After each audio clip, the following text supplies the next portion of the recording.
Bonjour à tous. Connaissez-vous les anagrammes ? Il s'agit d'un mot ou un groupe de mots avec lequel il est possible d'écrire un autre mot ou groupe de mots tout en gardant les mêmes lettres. Il s'agit simplement de faire des combinaisons de lettres les unes avec les autres. C'est un art combinatoire. Avant toute chose, je veux vous dire que mon propos s'appuie entièrement sur les notes qu'a bien voulu me transmettre un maître en la matière. Jacques Pery-Salkov, dont l'ouvrage « Anagramme dans le boudoir », écrit en collaboration avec Laurence Castelin, chez Actes Sud, est une véritable pépite du genre. Je vous en parlerai. On dit une anagramme, car l'anagramme est du genre féminin. Elle se change souvent. Du grec anagramma, renversement de lettres. Ainsi, en jouant avec les lettres, on peut trouver un nouveau sens au mot initial. Par exemple, attention et tentation, parisien et aspirine, ou encore modestie et mois d'été. Il existe également des anagrammes dont le sens est commun, comme chien et niche. C'est en Égypte, à la cour de Ptolémée II, que nous trouvons les premières traces de l'anagramme. Vers le IVe siècle avant notre ère, le poète Lycophron de Chaldis, dit l'Obscur, en aurait inauguré l'usage dans un monodrame intitulé Alexandra. Il y souligne que le nom du souverain Ptolémaïos correspond à Apollémitos, fait de miel suave. Les renversements de lettres étaient nés. On dit même qu'ils valurent à leur auteur de substantielles prodigalités. Dès son origine, l'anagramme fut un moyen d'interroger les noms, une pratique de prédiction par les mots. L'onomancie existait déjà chez les Grecs anciens. On transmettait le nom d'un nourrisson à une sorte d'initié qui forgeait une anagramme censée annoncer le destin du nouveau-né. Les noms, mais aussi les préceptes des livres sacrés. La Kabbale fit un grand usage de l'anagramme, prêtant à cet art des vertus révélatrices. Le monde pouvait accoucher d'un démon. Au XVIe et XVIIe siècle, ce jeu savant s'immisce dans les cours d'Europe. Entre gens lettrés et courtois, il est de bon ton de trouver un nom propre, une flatterie ou une satire.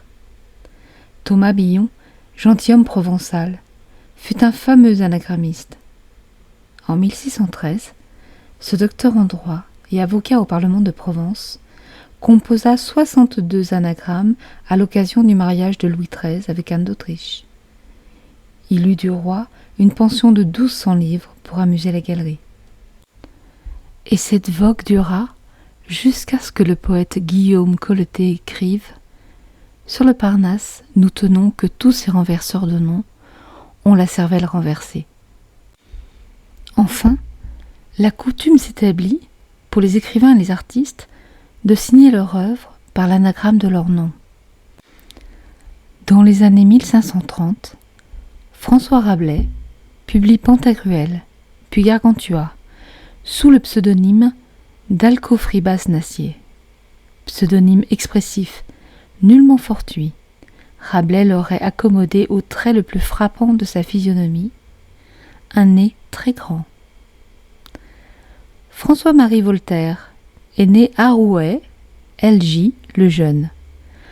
Un nom qui se prononce comme Arouet, difficile d'entrer dans l'éternité avec un nom pareil. En 1718, estimant qu'il en a assez longtemps porté le fardeau, il décide de changer de signature et s'invente un pseudonyme par anagramme de la graphe latine Arovetli, qui devient Voltaire. En 1884, Paul Verlaine fait paraître Poète maudit sous l'anagramme de Pauvre les lions. Arsène Lupin, le héros de Maurice Leblanc, se fait à l'occasion appeler Paul Cernine. En tant que critique musical pour le magazine Jazz Hot, Boris Vian signe plusieurs articles sur l'anagramme Bison Ravi. On le voit, l'anagramme sert autant à révéler un sens caché qu'à cacher un nom révélé. Mais au-delà de son utilité, elle est avant tout un jeu de lettres particulièrement subtil. Dans son poème « Continuation des amours », Pierre de Ronsard, dont l'anagramme est Rose de Pindare, écrivait le vers suivant. « Marie qui voudrait votre beau nom tourner, il trouverait aimé. » Sylvain Tesson écrit « Chaque mot porte en lui un secret, un surcroît de sens, quelque chose de plus grand que sa définition. » Voilà qui décrit bien ce qu'est l'anagramme, un style d'anamorphose scripturale où l'art de faire apparaître des messages insoupçonnés enfouis dans la matrice orthographique. Les combinaisons de lettres sont parfois très nombreuses, mais ce qui compte, c'est que ça fasse sens avec l'idée première du mot ou de la phrase. Il y a sans doute un lien entre anagramme et psychologie, car l'anagramme révèle de manière détournée ce que nous ne pouvons imaginer de nous-mêmes. Quelle pourrait donc être son utilité ? Peut-être nous rappeler que tout sens est réversible, que tout est dans tout et inversement, si j'ose dire. Car l'anagramme renverse la table de chaque mot et nous offre un sens auquel nous ne pensions pas forcément.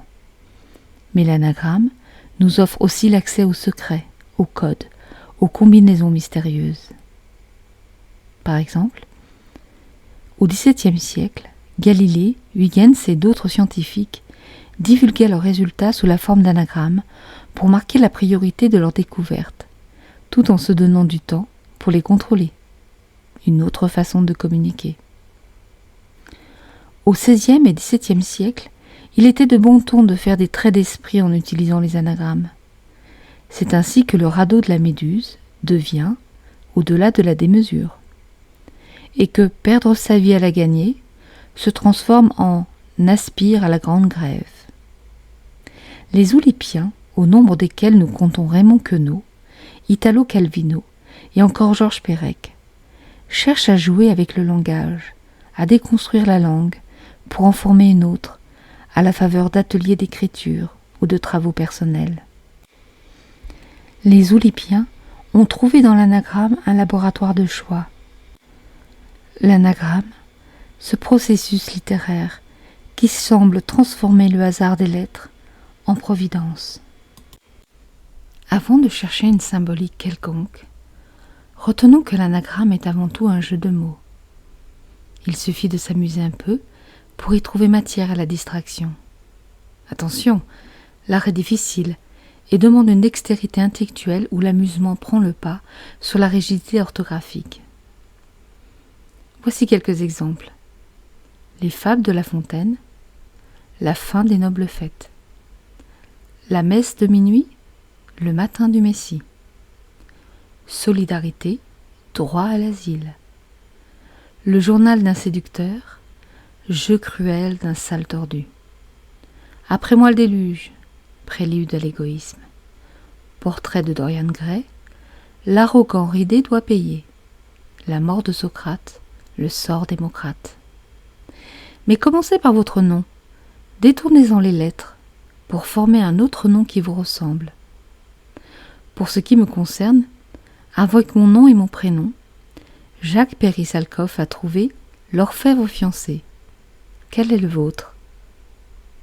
Enfin, je voudrais vous parler de lui, de Jacques Perry-Salkov, un des maîtres de l'anagramme et du palindrome, qui consiste à lire un même mot et une même phrase dans un sens puis dans l'autre, comme le mot ressasser ou encore radar, mais également dans la phrase suivante d'Alain Damasio, engage le jeu que je le gagne. Jacques Perry-Salkov a écrit plusieurs ouvrages sur la question, notamment certains avec quelques personnalités. Anagramme pour sourire et rêver aux éditions du Seuil. Anagramme renversante ou le sens caché du monde avec Étienne Klein aux éditions Flammarion. Anagramme à la folie avec Sylvain Tesson aux éditions Équateur. Anagramme pour lire dans les pensées avec Raphaël Enthoven aux éditions Actes Sud. Le vivarium du palindrome chez Fayard. Anagramme à quatre mains, une histoire vagabonde des musiciens et de leur œuvre, avec Carole Beffa, chez Actes Sud. Et enfin, je ne peux que vous recommander cet ouvrage, Anagramme dans le boudoir, avec Laurence Castelin, aux éditions Actes Sud. Ouvrage que j'ai lu avec plaisir et amusement, et qui non seulement est d'une particulièrement bien pensée, mais il est également d'une incroyable poésie, quand le sens second dépasse le sens premier. Lisez-le. Jacques Péry-Salkov, c'est le regard facétieux, le sourire en coin, énigmatique, et la sensibilité qui effleure avec pudeur et humilité. C'est un athlète de la lettre, un gymnaste de l'esprit, un artiste du verbe. Ne passez pas à côté de ce trublion dont les anagrammes sont des diamants si bien taillés. Alors à vous maintenant. Prenez une feuille et un stylo. Et surtout, amusez-vous. À très bientôt.